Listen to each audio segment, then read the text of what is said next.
Good morning! Hello again! It's me, Marimar. Syempre, with another mini vlog. Ito na nga yung araw na pinakahihintay ko. Meaning ay day off ko. So, medyo makakapaglinis ako ngayon ng matagal dito sa bahay. Nakapag-washing na nga yung partner ko last night. Nakahiram din kami ng dryer sa tita niya. Kaya naman ay nagtutupi ako ngayon. Di nga muna ako bumaba para asikasuhin ko muna itong mga damit na tupiin ko. Nung natapos naman ako sa taas, ay sakto naman kakauwi pa lang ng partner ko. Inutusan ko kasi siyang bumili ng pang-almusal namin tapos ulam din. Yung ibang mga babae ay sa tuwing rest day nila ay naka-rest day din yung mga mukha nila. Pero ako, eto talaga yung araw na pinagpapraktisan ko yung mukha ko. Ganun pa rin naman hanggang blush at lip tint lang ako tapos pulbo. Nagagaroon pa talaga ako ng ayos, no? Maglilinis naman ako dito sa bahay. Yun na nga din pala yung universal sofa cover namin, kaya naman oras na to para ibalik siya. Ang unang dating talaga nito, hirap na hirap talaga akong magkabit. Pero ngayon, tingnan nyo naman, napakadali ko ng ayusin. Wala na din akong problema kahit na medyo malaki yung na-order ko. Kasi di ba nga, imbis na problemahin yung problema, bakit di na lang gawa ng paraan?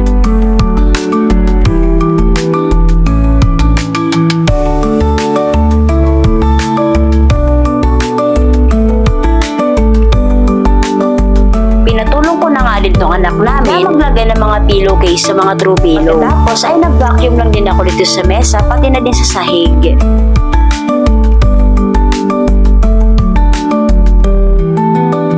Magugulat na naman talaga mamaya yung partner ko pag dirating niya. Ano ba naman kasi, lipat-lipat ko na naman yung mga gamit dito sa bahay. Hilig ko na talaga dati pa maglipat ng mga gamit. Dati nga yung gamit namin dito sa bahay, talagang yung Durabox lang talaga na galing pa talaga sa mama ng partner ko. Kaya siguro walang gaanong ipis dito sa bahay. Kasi di ko pinapatahimik yung kokonting gamit namin dito, kaya naman wala sila. Ito naman yung nag-iisang bintana dito sa kusina. Hindi pa namin mapaayos kasi may mga pinaglalaanan pa kami ngayon ng budget. Natatawa na lang talaga ako sa sarili ko sa mga pinagagawa ko dito sa bahay. Ito namang si Janwa, dahil nga na-organize na natin to last week, pupunasan ko na lang muna yung alikabok dito sa ibabaw niya. Inalis ko na nga din muna yung mga gamit na nakaibabaw dito sa dish cabinet namin. Sakto naman, napakadaming langgam. Pagkatapos ko ang i-vacuum, ay pinunasan ko na din to. Ako nga pala ibalik yung mga gamit sa ibabaw ng dish cabinet. Ay nilagyan ko muna ng mga packing tape. Opo, Simplas po talaga yung pinaka-trusted brand ko dito sa TikTok. Sabi ko nga sa inyo, pangatlong Simplas brand ko na yung vacuum namin. Pinakauna ko ang na-order, yung meat grinder nila, pero ginagamit ko yun dati sa paggagawa ko ng munchkins. Malawang in-order ko naman ay yung multi-cooker nila. Halos 6 months ko din atang nagamit. At yung pangatlong Simplas brand ko naman, yung vacuum na ginagamit ko, lalo na sa pag-aagil. Siya nga pala sa mga taong nagtatanong kung may sinasahod na ba ako dito sa mga ginagawa kong mini vlog, wala pa po talaga. Sa pag-a-affiliate lang po talaga ako dito nagkakapera. Yung importante naman doon ay nag-e-enjoy talaga ako sa mga pinagagawa ko. Bye! God bless!